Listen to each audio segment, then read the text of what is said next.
101% कहता हूँ, 1 महीना करके देखिए। रेमेडी से आपको कुछ व्यक्ति को पा सकते हो, आपके प्रेम को आप वापिस पा सकते हैं, उससे उनको जो चाहे वो मिलेगा। अच्छा, एक कुछ दर्शक जो है वो मांगते हैं कि भाई उनको किसी के प्रति अट्रैक्शन है जी, और उससे शादी करना चाहता है, ठीक है, बट सामने वाले जो लोग हैं वो मान नहीं रहे। तो वैसे कोई हम ऐसे नहीं कह रहे कि किसी पे जादू टोना कर देना या जबरदस्ती कर देना, जी, जी। लेकिन बस उसके प्रति अट्रैक्शन है और उनका भी अट्रैक्शन अपनी तरफ करने के लिए कोई ऐसा कुछ उपाय हो?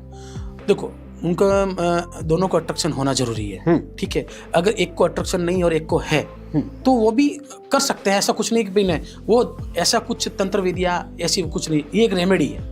रेमेडी से आपको कुछ व्यक्ति को पा सकते हो, आपके प्रेम को आप वापिस पा सकते हैं, ओके। लेकिन ये कोई तंत्र विद्या नहीं है। तंत्र विद्या से कोई जबरदस्ती वाला सौदा नहीं है, राइट, ठीक है। तो आप इस रेमेडी इसलिए बताई गई है कि भाई आप इस प्रॉब्लम से जूझ रहे हैं, बाहर निकलना, ओके। तो मैं आपको जब किसी का जो रिलेशन में है, अगर उसका रिलेशन टूट गया है या किसी रिलेशन वापस नहीं आ रहे हैं या प्रॉब्लम आ रही है, दोनों के बीच रिलेशन में प्रॉब्लम में आ गई है, तो उनको वापस अट्रैक्ट करने के लिए उनको क्या कर, अगर लड़का है, ठीक है, तो आप उनको क्या करना चाहिए कि भाई शिवलिंग के जो अशोक सुंदरी होती है, जो शिवलिंग होता है, शिवलिंग के आगे जो अशोक सुंदरी, जो भगवान शिव की बेटी है, अशोक सुंदरी, अच्छा, वहां जाकर उनको बेलपत्र चढ़ाना चाहिए और वहां जाके अशोक सुंदरी के ऊपर चंदन का टीका लगाना चाहिए, ओके।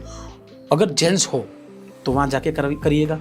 उनको जो उनके मन के अंदर है, मेरी जो प्रेमिका है, या मैं उस चीज़ से लव करता हूँ, या वो मेरे को मिल जाए, या उनके माता पिता नहीं मान रहे हैं, तो शिव जी की कृपा से वो उनको जरूर मिलेंगे, ओके। और अगर फीमेल हो तो? फीमेल हो तो यही रेमेडी काम करती है। अच्छा, सेम हो, मेल फीमेल। अगर उनको सुबह नहा धो के ये शिव जी के मंदिर जाना है, और जो अशोक सुंदरी के वहाँ काले तिल और जो है सफ़ेद तिल, अच्छा, वो फीमेल अगर जाए तो उनको ये जरूर लेके जाना है। अच्छा, फीमेल को कौन सा लेना है? काला तिल और सफ़ेद तिल, दोनों मिक्स? दोनों, हाँ, ये दोनों मिक्स करके ये शिवलिंग के ऊपर चढ़ाए। अच्छा, हाँ, और उनके ऊपर अशोक सुंदरी के ऊपर चंदन का तिलक लगाए, और जो भी आपका मन्नत है आप मान सकते हैं। ओके। और जेंट्स जो है उनको सिर्फ काले तिल? उसको नहीं, ओनली चंदन। अच्छा, उनको चंदन, बेलपत्र। ओके, चंदन और बेलपत्र जी, उनको तिल वगैरह नहीं, ठीक है। उससे उनको जो चाहे वो मिलेगा, और अट्रैक्शन अगर कम हो गया वो वापिस एज इट इज हो जाएगा, अच्छा हो जाएगा, और भी सुधरने लगेगा। और मैं 101% कहता हूँ, 1 महीना करके देखिए, उनको श्योरली रिजल्ट मिलेगा। 1 महीने के अंदर? 1 महीने के अंदर। ओके, चलिए, 24 घंटे में नहीं, 48 घंटे में नहीं, 1 महीना करना पड़ेगा। जी। तो थोड़ा सा सब्र करके जो है, और पूरा विश्वास करके अपने विश्वास के साथ कोई बड़ी चीज पानी है तो थोड़ी तो मेहनत करनी पड़ेगी, क्यों?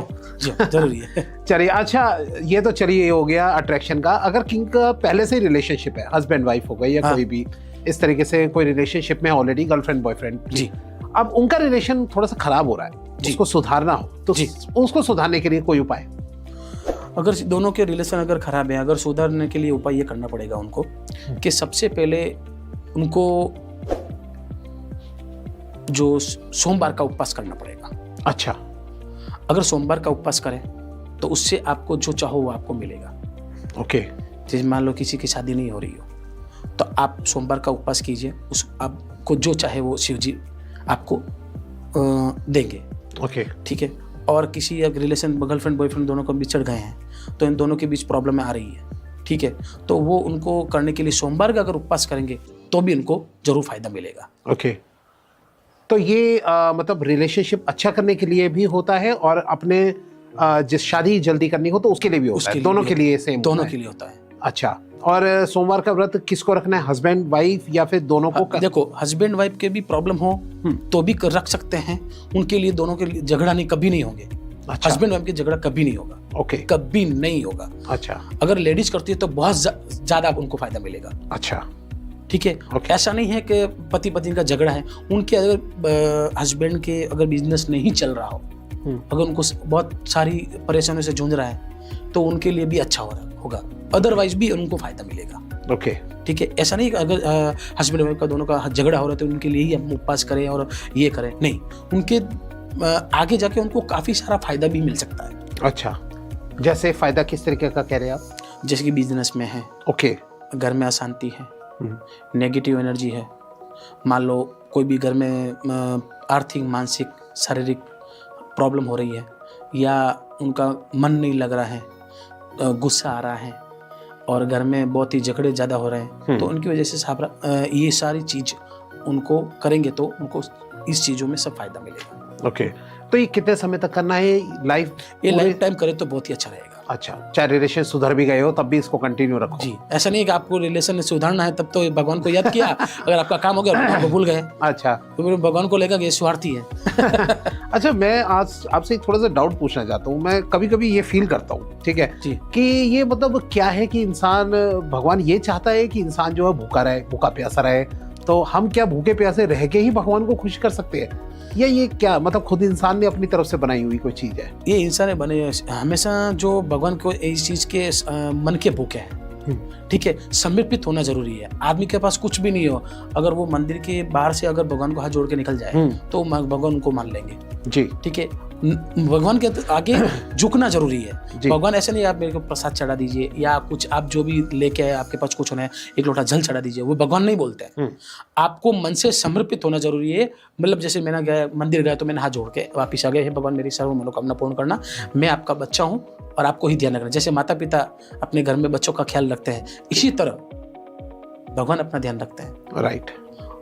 और मैं ये कहना चाहता हूँ कि भगवान के मंदिर तो बाद में जाना चाहिए, आपके घर के अंदर माता पिता है उनको सबसे पहले प्रणाम कीजिए आप। राइट। वही भगवान है, वही भगवान है, उनके मन के अंदर ही भगवान है। उनका आशीर्वाद मिल गए तो भगवान ऑटोमेटिकली खुश हो सकते हैं। भगवान के मंदिर आने की जरूरत नहीं है। जी। भगवान कोई पैसों को भूखे हैं, या कोई प्रसाद के भूखे हैं, या आपके कुछ लेना देना नहीं है। बस भगवान एक आपके भाव के भूखे हैं। तो वही मैं आपसे पूछ रहा था, क्या उपवास रखना जरूरी है, या फिर ये उपवास रख सकते हैं, ये आपकी जरूरी है, ये आपके लिए अच्छा रहेगा। जी। भगवान नहीं बोलते लेकिन आप मन से इच्छा, अगर आपको मन आपके ऊपर है कि मैंने आपको पहले बताया है कि रेमेडी कितने % कम कर दी, आप करोगे तो आपके ऊपर बहुत ही अच्छा ही होगा। जी।